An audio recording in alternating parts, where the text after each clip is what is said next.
Kelompok Ansarullah atau yang lebih dikenal dengan sebutan Houthi di Yaman mengungkap alasan pihak Iran dan sekutunya hingga saat ini belum juga melancarkan serangan balasan ke Israel.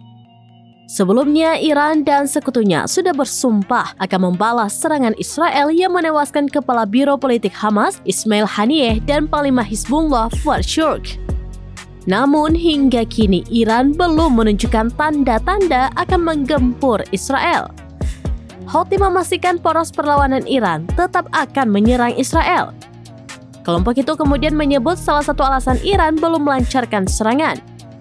Al-Houthi menyebut Israel kini dilanda ketakutan besar sembari menunggu serangan balasan Iran. Meski Iran belum menyerang Israel, operasi perlawanan terhadap Zionis tetap dilakukan di seluruh Asia Barat. Dia kembali menegaskan bahwa serangan balasan Iran pasti akan datang.